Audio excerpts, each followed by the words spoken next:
Oops. You're fine.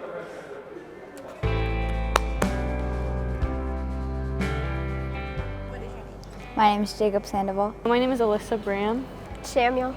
Maisie. My name is Matthew. My name's Julian. Maggie. Slade. Justin Coleman. I grew up in church, Sunday school, singing the right songs, knew all the right verses, all that kind of stuff, but it wasn't really, it didn't feel like it was mine. It was just kind of culture. It was easy to be a Christian when everything around you is Christian. I feel like I had a lot of borrowed faith from like my parents. My whole life I've been going to church, but I didn't really know Jesus.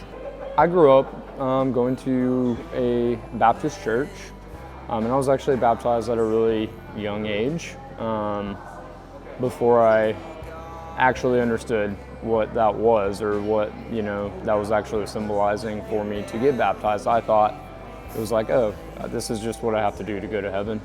And then as I got a little bit older, I actually spent a while kind of in defiance of belief in Jesus being my Savior, or being the Son of God. When I kind of went out into the real world and things were hard and difficult and tricky, I chased after other things, tried everything else, and it was one of those, I think it was a grace from God to let me chase other things just to see how empty they all are. And then to come back to the reality that it is real and it is true and it is the only thing that has any substance to it.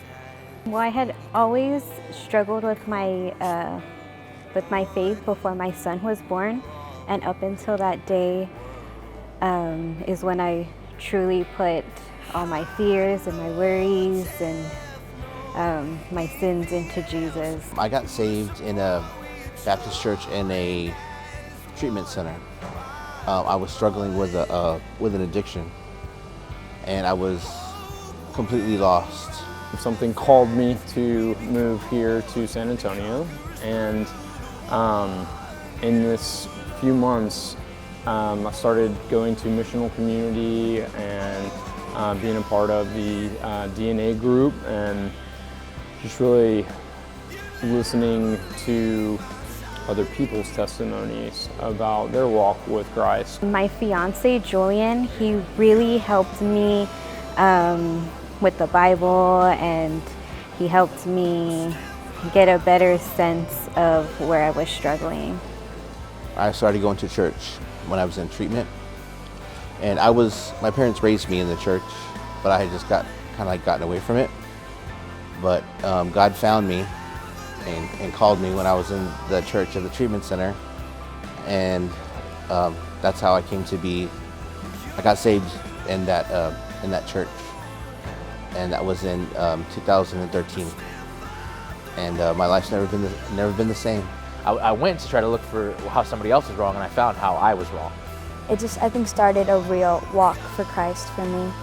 I went to church and I read the Bible with my mom and dad. By reading the Bible and coming to church. Reading the Bible. I did get baptized when I was like a baby, but I didn't really know what it meant, I guess. And I kind of thought it saved me.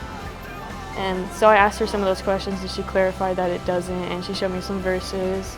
And so I told her that I wanted to ask Christ to come into my life. And so we prayed, and I asked him to come and change my heart. And yeah. God calls us to get baptized. And I want to be baptized, and I want to follow Jesus. Yeah, I guess it was a relationship with Christ that was missing. I'm just so grateful to be able to know Christ and to have the life that I have today. Everything that I have is because of him. I want to, as Carl would say, plant that flag and become a disciple for God as well.